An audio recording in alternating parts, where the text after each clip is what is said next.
Halo, assalamualaikum guys. Terima kasih udah klik video ini. Di video kali ini tuh aku mau membahas tentang wabah menarik nih guys, atau biasa disebut dengan dancing plague. Itu wabah yang sangat terkenal sampai masuk ke sejarah dunia, khususnya di Perancis. Emang ada ya wabah menarik?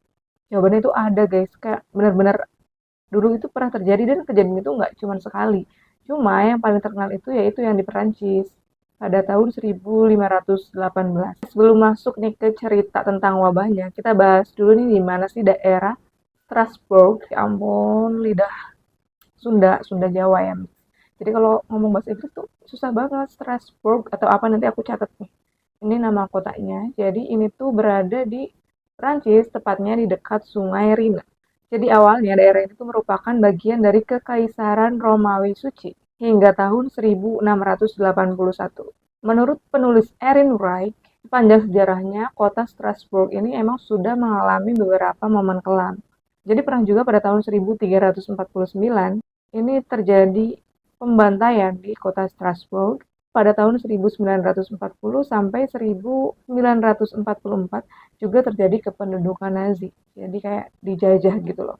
Namun dari beberapa kejadian tersebut, yang paling terkenal dan sampai tercatat di sejarah dunia, ini adalah wabah tarian ini guys. Jadi menurut beberapa sumber nih yang udah aku baca, pada awal mulanya itu ada yang menyebutkan terjadi pada tanggal 22 Juli tahun 1518. Wabah tarian ini diawali oleh seorang wanita bernama Miss Trauvea.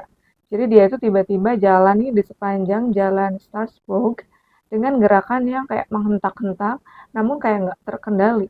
Dan kejadian itu terjadi selama berhari-hari. Jadi dia kayak sempat istirahat tuh pas awalnya. Kemudian setelah beristirahat dia tiba-tiba kayak menarik lagi loh guys. Dan tidak berhenti sampai kalau nggak salah 4 atau 6 hari. Kemudian disusul oleh 34 orang lainnya yang mengikuti gerakan yang sama seperti Mister Ropea ini. Nah, sampai nggak kerasa nih, akhirnya udah kurang lebih 1 bulan wabah ini terjadi.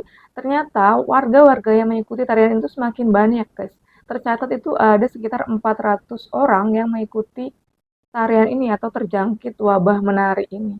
Jadi mereka itu tiap hari menari tanpa henti. Sampai-sampai di antara mereka itu dalam satu harinya tercatat 15 orang yang meninggal guys. Itu terjadi akibat kelelahan, terkena serangan jantung, stroke, dan yang lain-lainnya. Pokoknya diakibatkan karena mereka ini udah lelah sekali dan kekurangan energi. Bayangin aja guys, kayak nari 2 jam aja nih ya, atau kita nih yang saya aja zumba gitu ya, yang pakai musik. Nari kayak 2 jam itu kayak udah capek banget. Ini berhari-hari. Ya pantas aja kalau mereka itu sampai meninggal dunia. Nah, pada saat itu juga belum ada yang tahu ya penyebabnya ini apa. Sehingga mereka itu kok bisa menari terus-menerusan tanpa henti. Sehingga pada saat itu tuh belum ditemukan hal untuk menghentikan wabah tersebut kecuali karena kelelahan dan juga kematian dari warga-warga yang melakukan tarian tersebut, guys. Karena kejadian yang begitu aneh, ini sampai kayak beberapa penulis-penulis dunia ini mengatakan apakah wabah ini tuh sebenarnya kutukan. Jadi guys, ternyata ini sebelumnya itu udah pernah juga kejadian wabah tarian ini di Jerman. Nah, pada saat itu, penduduk di Jerman itu sangat-sangat religius. Ketika ada wabah-wabah menari terjadi pada sekelompok orang tertentu, itu dianggap kutukan atau hukuman pada kelompok yang mungkin ingkar terhadap Tuhannya. Itu sih anggapan orang-orang zaman dulu ya, pas ketika terjadi wabah menari di Jerman. Kemudian nih, karena pada saat itu wabah tersebut tidak terkendali, akhirnya tuh para bangsawan turun tangan nih, dan dia meminta nasihat kepada dokter-dokter setempat. Akhirnya dokter-dokter setempat itu memberikan diagnosis dan juga teori-teori yang mengatakan bahwa sebenarnya wabah menari ini merupakan sesuatu yang terjadi secara alami, guys. Jadi merupakan kayak penyakit darah panas. Atau dokter-dokter yang lain juga mengatakan ini terjadi karena ketidakseimbangan empat cairan tubuh, yakni cairan darah, cairan empedu kuning, cairan empedu hitam, dan juga dahak. Sehingga untuk membantu mengeluarkan ketidakseimbangan cairan ini, warga-warga ini disarankan untuk terus-menerus menari, guys.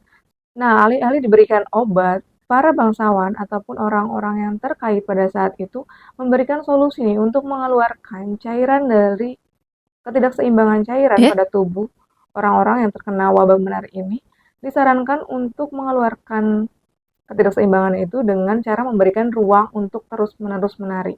Bahkan pada saat itu, Dewan Kotanya itu memerintahkan menyewa musisi seperti peniup suling, penabuh drum, dan bahkan mereka itu membangun panggung dari kayu untuk orang-orang yang terjangkit ini itu terus menari.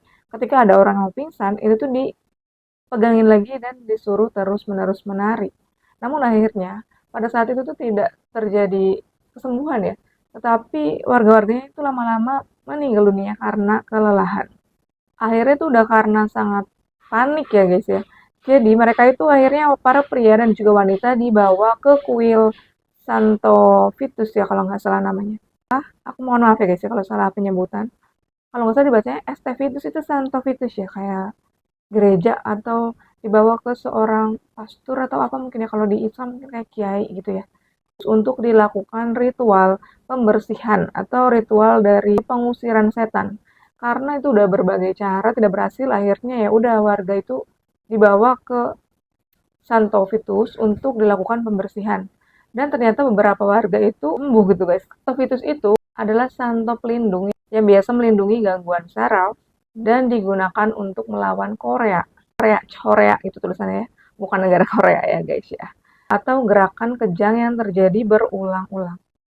Korea itu juga dikenal sebagai tarian dari Santo Vitus ini guys. Dan ternyata benar berefek. Ada beberapa orang memang mengakhiri kegilaan dari wabah tarian tersebut. Sehingga beberapa masyarakat itu percaya kalau misalnya wabah menari ini terjadi karena sumber masalahnya itu karena agama gitu. Mungkin karena kurang mendekatkan diri kepada agama atau bagaimana. Itu pokoknya simpulan dari orang-orang atau penulis pada saat itu. Nah, terus muncul lagi nih guys, pendapat dari sejarawan John Waller. Dia itu mengatakan kalau misalnya wabah menari ini bisa jadi itu terjadi karena akibat stres psikologis guys. Jadi pada saat itu memang warganya itu sedang mengalami kayak kejadian banyak penyakit dan juga kelaparan. Sehingga kalau misalnya banyak orang kelaparan itu biasa akan menyebabkan dancing mania. Itu menurut John Waller. Karena pada masa itu, kota tersebut atau kota Strasbourg ini sedang mengalami masalah-masalah yang begitu berat ya. Untuk tadi ya ada yang pembantaian, reformasi agama, dan juga pembangunan kembali struktur pemerintahan. Sehingga ini menjadi beban untuk bertahan hidup nih untuk warga masyarakatnya. Akhirnya muncullah episode-episode psikologi. Kemudian ada lagi teori yang mengatakan kalau sebenarnya wabah menari ini terjadi karena konsumsi ergot guys. Jadi ergot ini merupakan jenis jamur ya yang berbahan psikoaktif yang biasanya itu menginfeksi gandum hitam dan juga biji-bijian. Di mana pada saat itu gandum hitam dan juga biji-bijian itu merupakan makanan pokok bagi warga Prancis. Jadi ergot ini merupakan jamur yang memiliki zat kimia psikoaktif yang biasanya menyebabkan halusinasi. Juga bisa menyebabkan kejang otot, kemudian sensasi kesemutan, tak vertigo. Namun teori ini tuh banyak ditentang ya guys, karena katanya kalau misalnya gandum hitam itu beracun guys. Jadi kalau misalnya seseorang mengkonsumsi gandum hitam, itu biasanya ya nggak bisa bertahan berhari-hari. Jadi kayak langsung meninggal aja, karena kan dia itu beracun. Namun kalau si wabah menari ini kan terjadi terus-menerus sampai berhari-hari itu kan. Jadi kayak banyak orang yang nggak terlalu percaya nih sama teori ini. Nah, kalau kalian, menurut kalian teori yang paling masuk akal itu teori yang mana guys? Dari ke 3 atau 4 teori di atas nih. Menurut kalian yang paling kayak cocok banget nih, kayaknya ini deh penyebab si wabah tarian pada saat itu. Nah, namun apapun penyebab utamanya, pada saat itu, wabah menari Strasbourg pada tahun 1508 ini merupakan salah satu kejadian yang paling aneh nih, yang pernah terjadi di dunia, terutama di Perancis. Oke guys, kayaknya segitu dulu video kali ini. Mudah-mudahan bisa menambah wawasan kalian. Kalau misalnya aku ada salah-salah kata, boleh banget kalian koreksi di kolom komentar. Oke, see you next video. Bye-bye.